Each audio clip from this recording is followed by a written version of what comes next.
Righto, well, as you can see, this is a project of the Ballarat Italian Association, and I'd like to begin by talking a bit about the BIA, which, though typical of the expatriate Italian organisations that are the backbone of their communities, is particular to Ballarat, and without which, of course, there would be no Ballarat Heritage Project. Ballarat's Italian community, though never large, more than doubled between the mid-1950s and the late 1960s. By the mid-1970s, many of these new arrivals had the time and the means to devote to social activities, to the welfare of fellow Italians, and to giving back to the wider community. For although the BIA developed out of regular card games and gatherings in one of the founders' kitchens, it soon evolved into an active social, fundraising and benevolent organisation. The BIA formed a committee of management and convened for the first time in October 1975. The following year, the Terremoto di Friuli sparked a round of fundraising activities. Once they got going, they just leapt in. There was also a dinner dance to mark Italian Republic Day, fundraisers for the Miss Ballarat Italian Community Entrant, a masked ball, and BIA's first anniversary ball. All of these activities were well covered and well attended. Ballarat's first wave of post-war Italian migrants was predominantly from Italy's far northeast, many of them displaced or at least disrupted by the war and the formation of Yugoslavia under General Tito's communist rule. Among these were several founders of the BIA. The BIA was housed originally in rented accommodation at the Ballarat Showgrounds, the scene of weekly lunches, snooker and card games. As was typical of most ethnic clubs, it operated a licensed bar for the benefit of members and as a money-making exercise. Added to funds raised at various public events, the BIA soon had a nest egg of about $30,000, a considerable sum in the early 1980s. What to do with it? There was disagreement among members and cracks began to emerge over whether to stay put or finance the club's own premises. In the major state capitals, where the majority of post-war Italian migrants settled, there was scope for regional groupings, including, for example, the Abruzzo, Veneto, Aeolian Island, Calabrese, etc. clubs. But among Ballarat's much smaller cohort, the BIA was a one-size-fits-all club for all Italians. Reflecting the discord between North and South that prevailed in the homeland, the founding president from Trieste resigned, and the Southerners, who basically identified as anyone born south of Rome, including Abruzzo, pressed on with buying land and building club rooms.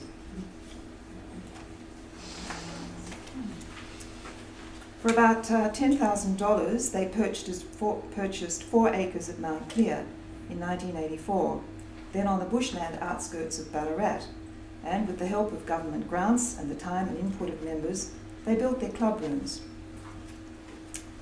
But by 2012, Ballarat had grown and spread, the site had increased considerably in value, and its upkeep was unsustainable. The original members were dying off and too frail to keep coming. New direction and impetus was needed. After much discussion, the land and club rooms sold for $1.8 million. Good return on $10,000. Almost 6 years later, the BIA remains vital but virtual, in that it no longer operates from a home base, although new premises are by no means off the agenda. The organising committee has succeeded in lowering its average age and in engaging new and younger members to achieve a total membership of about 120 individuals and their family. So you can expand that sort of 5 times. Including those from non-Italian backgrounds who share a passion for Italian culture, language and lifestyle. So, I think it's about half the membership are non-Italian? Mm-hmm. Yeah. Regular events and activities for children and adults keep the group together and are integrated into Ballarat's cultural calendar. In the meantime, most of the city's other ethnic clubs, formed at around the same time as the BIA, have languished. The Ballarat Italian Heritage Project emerged from this new phase of the BIA, and its chief focus is a book based on my research into the history of Italians in Ballarat. Ballarat being Australia's third largest inland city. In the course of my research, I interviewed more than 50 of Ballarat's Italian residents or their descendants, commencing in late 2016. This was fortuitous since several of the Italian-born who were part of the post-World War II migratory wave have since died. It was fortunate also that I'm an Italian speaker and have lived and travelled widely in Italy, although I have to say contending with some of those dialects was was a challenge. As far as I know, this as yet unnamed book will be a unique case study of the Italian contribution to a major Australian city, rather than just, say, a particular quarter of Melbourne or Sydney. While allowing for Ballarat's special features as a destination and community, the result is a microcosm of the century of Italian diaspora in Australia. As a relatively small, architecturally attractive, historically significant, and well-resourced provincial city, Ballarat had much to offer Italian migrants seeking a new life and opportunity. It was less overwhelming than Australia's crowded large state capitals and was close to the countryside, important considerations for new arrivals, the vast majority of whom were from small towns and rural communities. And yet, as a substantial regional city, it provided jobs and a taste of modernity to the largely unurbanised arrivals. Ballarat, about 116 kilometres west of Melbourne, was for thousands of years a favourite camping place of the Indigenous, who called it Ballarat, or Elbow Place, an alluvial flat between plain and forest with permanent water and plentiful game. Everything changed comparatively overnight, first with pastoralists looking for new sheep runs in 1837, followed by the discovery of gold on that alluvial flat 14 years later. News of the finds emerged in August 1851, and within months a large tent town had sprung up. Alluvial gold, and not solid, was a magnet for fortune hunters. People throughout the Australian colonies left their trades and professions to make for the Ballarat diggings, and were joined by an estimated 1,500 of overseas arrivals each month.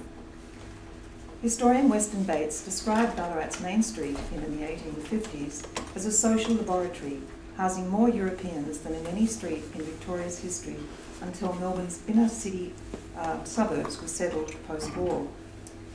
By 1861, Ballarat's population was 21,000, and the town was graced with many fine buildings. 10 years later, it was proclaimed a city, having successfully made the transition from tent town to industrial age metropolis in just 20 years. The number of Italians who came to Ballarat at this time was comparatively tiny and vastly outnumbered by English, Welsh, Scottish, Irish, French, German, and Scandinavian arrivals. In population birthplace tables for 1861 and 1871, Italians would have been lumped in with other Europeans, who represented 1.85% and 1.55% respectively. There were, however, a number of skilled and notable Italians who contributed to the evolving grandeur of Ballarat. But first, I must mention the most well-known Italian connected to the city's history, and that's this gentleman here. Raffaello Carboni was born in Urbino in 1817 and arrived at the Ballarat goldfields in 1853, having fought with Garibaldi in the pre-unification uprisings of the 1840s. According to W.B. Withers, a journalist of the day, Carboni was a fiery-spirited Italian who spoke several languages and whose temperament and political sympathies pushed him into the thickest of the struggle between miners and goldfield authorities over the latter's imposition of an onerous mining tax.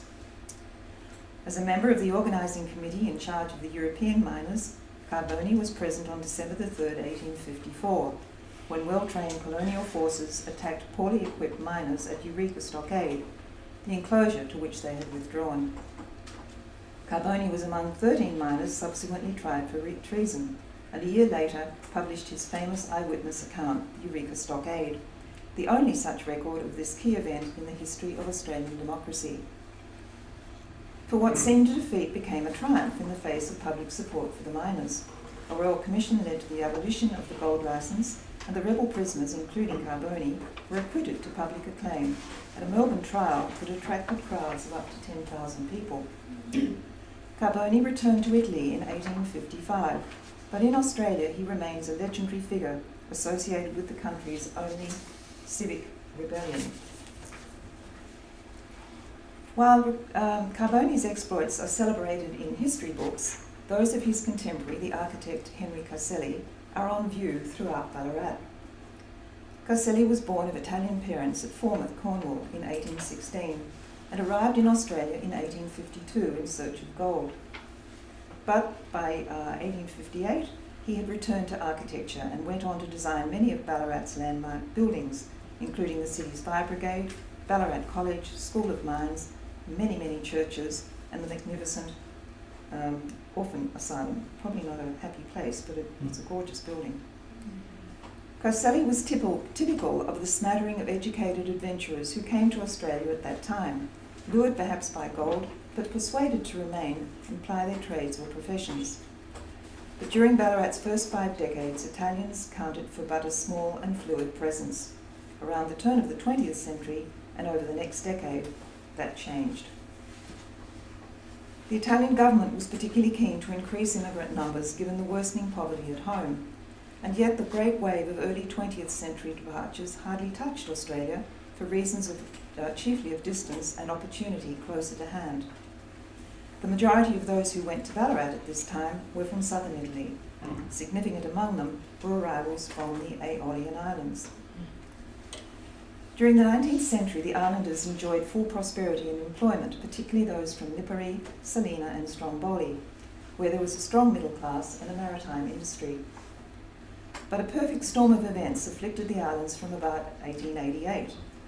In that year, a volcanic eruption on Vulcano coincided with the arrival on the islands of the phylloxera, which wiped out about 9% of the vines, devastating vignerons and merchant ship owners, at around the same time as steam was replacing sail. The introduction of the National Railway on the Italian peninsula in 1895 caused the final collapse of the maritime industry. During the same period, the commercialisation of the island's pumice mines failed. Bankruptcy, unemployment and immigration followed, something like about 50% of the population made for elsewhere. A strong migratory train was established among these islanders, many of them who were related or at least known to each other. In Australia, they demonstrated an independent and entrepreneurial spirit, which many of them applied to the retail fruit and vegetable industry. Such was the case in Ballarat. Islander names including Bongiorno, Ray, Costa, Cincotta, Gemola, Russo and Giuliano were active in the industry in which those early arrivals and their offspring thrived well into the 20th century. The ties between them were strong and several of the families intermarried. Many of their descendants still live in Ballarat. Ballarat being a small city, the newcomers didn't cluster in a particular area as they did in Melbourne and Sydney, where various inner suburbs became identified as Italian quarters. We're right in the middle of one, Carlton. These areas of the large cities were cuisine-based around Italian restaurants, delicatessens, fruit shops, butchers, etc. The Ballarat equivalent was Sturt Street, the grand main boulevard and business hub, where the island fruiterers set up shop and where they and their descendants were ubiquitous into the mid-20th century. They worked 7 days a week, usually living above their shops and involving their children in the business. One of the Bongiornos joked that he had worked for his father from the age of 3 months, when he slept in a box of bananas so that his body heat would ripen the fruit. They formed a small but tight group who travelled to Melbourne together twice a week to buy stock at the wholesale fruit and vegetable markets, worked hard and prospered, some of them impressively so. And when they made money, it was invariably invested in property. As newcomers with regional and family connections, members of this small group had helped each other, and once established, they did the same for a new generation of immigrants, many of whom they sponsored and supported by finding them work and accommodation. Some of the women were surrogate mothers to the young and lonely housebound wives of Italian men who had usually gone ahead to get settled before sending for their families.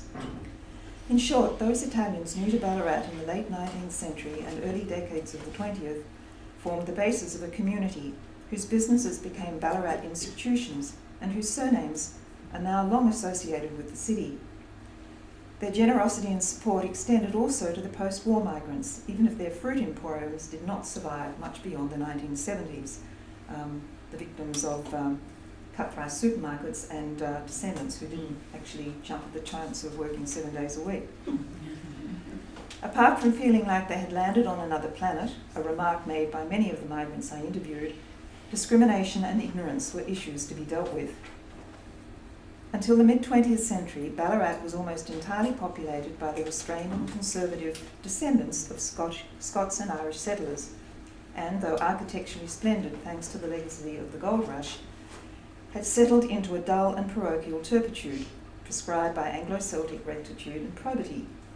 It was country Australia writ large and held back by the inward-looking stupor that overtook Australia between the wars.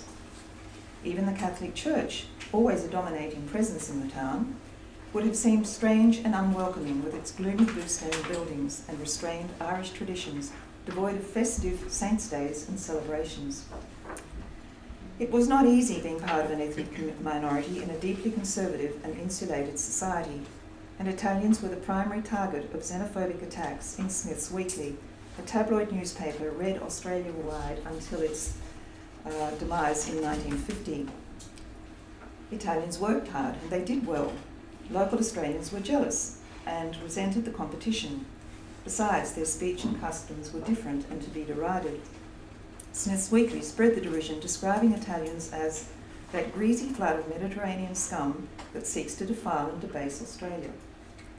Not surprisingly, some migrants, especially their children, took pains to assimilate, severing their ethnic connections to the extent of changing or anglicising Christian and surnames.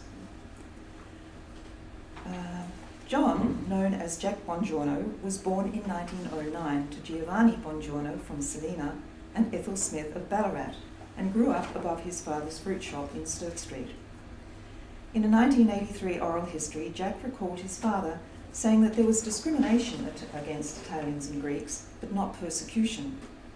He went on to describe how in a Ballarat pub in 1938, he mentions his interest in marrying a girl from his father's island of Salina. But the publican interrupted and said, "Oh no, Jack, marry a white woman."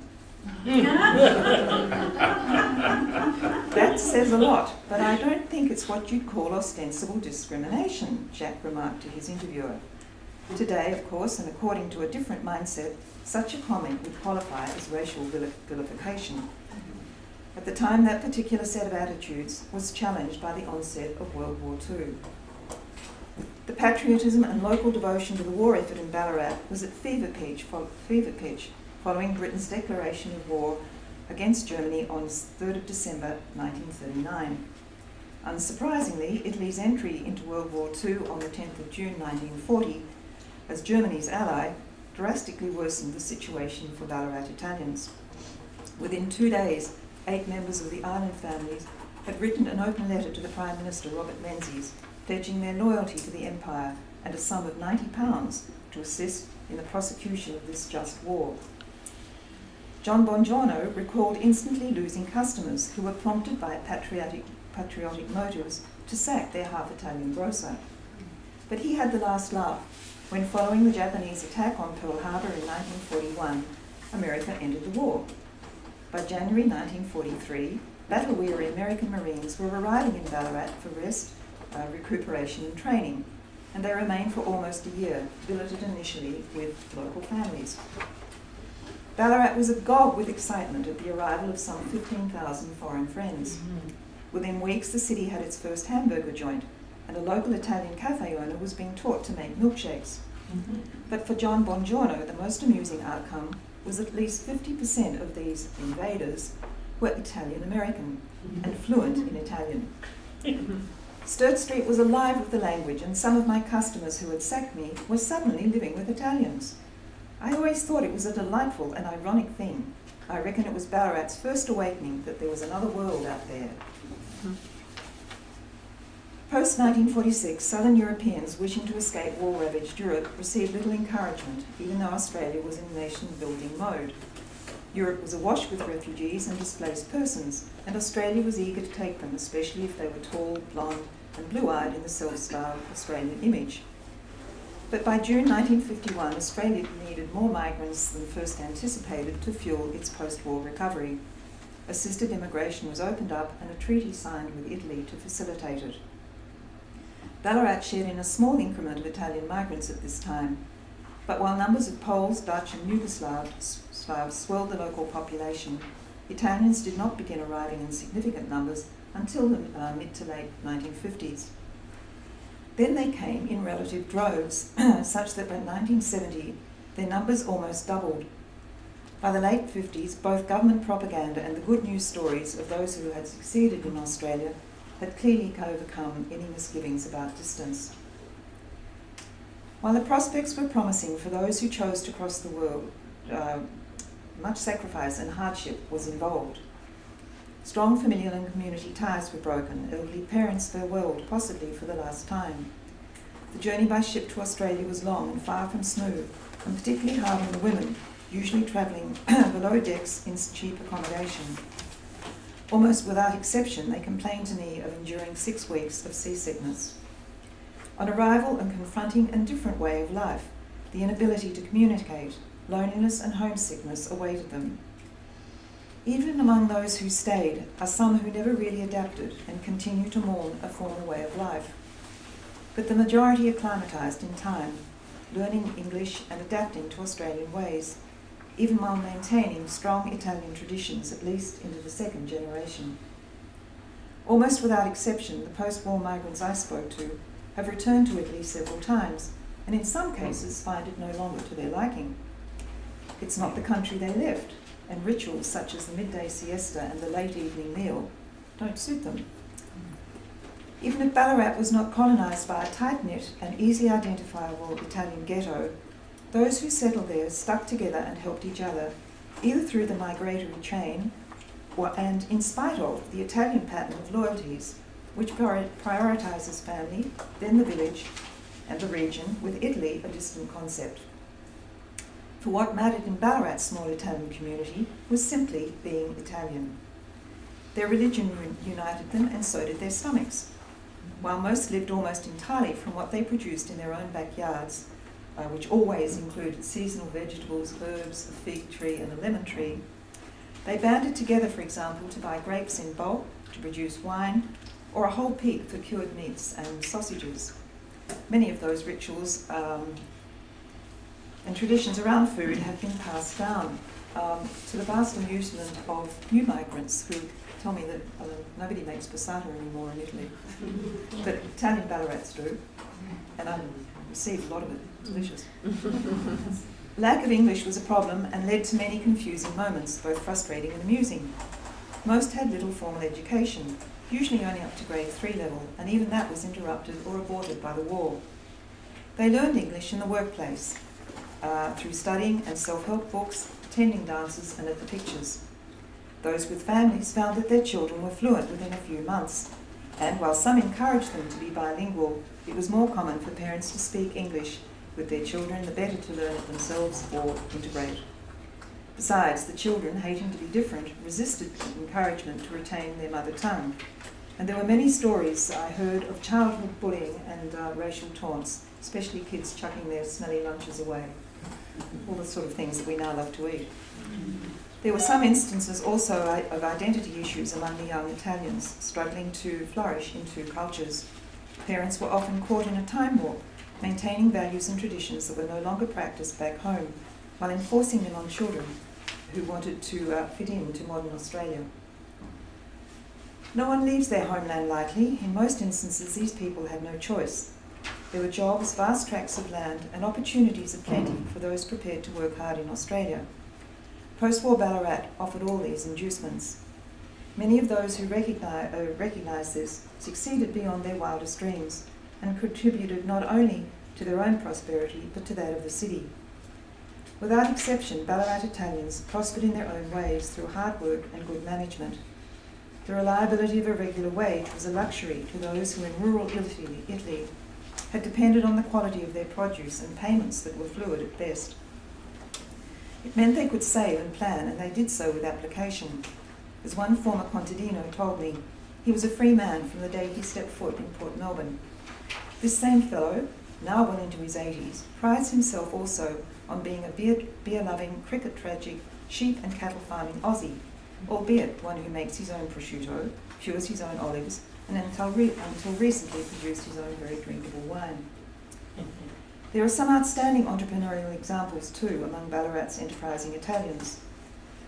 The fortunes of the Campana brothers, Carlo, Piero, Marino and Livio, certainly confirm the assertion that Italians who settled in Ballarat, according to the locals, from the north they went into concreting, from the south they went into fruit, and wherever they came from they went into restaurants. Anyway, the Campanas came from the Veneto and they went into concreting. These were the post-war years when building and expansion helped drive the economy. New suburbs requiring roadwork and curbing were being built in towns throughout central and northern Victoria, and the Campana brothers worked in most of them. Ballarat was their base, and as the original concreters, they were responsible for most of the city's early expansion. By learning new skills and succeeding in their new surroundings, the Campanas confirm another widely held local opinion of Italians, that when taking up work they had previously not done, as so many were forced to do, they were adaptive, hard-working, self-sufficient and innovative. Charlie Tarquinio, for example, trained and worked as a hairdresser before turning his hand to pizza making and introducing Ballarat to this now ubiquitous Italian delicacy in 1971. In so doing, Abruzzo-born Charlie did more to change Ballarat's eating habits and improve the local attitude towards his countrymen than any other Italian before him. In the mid-70s, Luigi and Natalie Bazzani made a very different contribution to Ballarat's culinary offering by opening their fine dining and much awarded Rascala restaurant. It put Ballarat on the map, since 95% of the clientele were from Melbourne and overseas. Several prime ministers visited over the years, and in 1891, the highlight of the Commonwealth Heads of Government meeting in Melbourne was an official dinner at La Scala. Apart from their standing as community-minded and hard-working citizens, the conspicuous quality of Italian food, culture, style, warmth, hospitality, and the Italians' capacity for enjoyment were path smoothers and door openers into the wider community. Some Italians proved to be handy sportsmen too, a surefire road to success in traditional and contemporary Ballarat.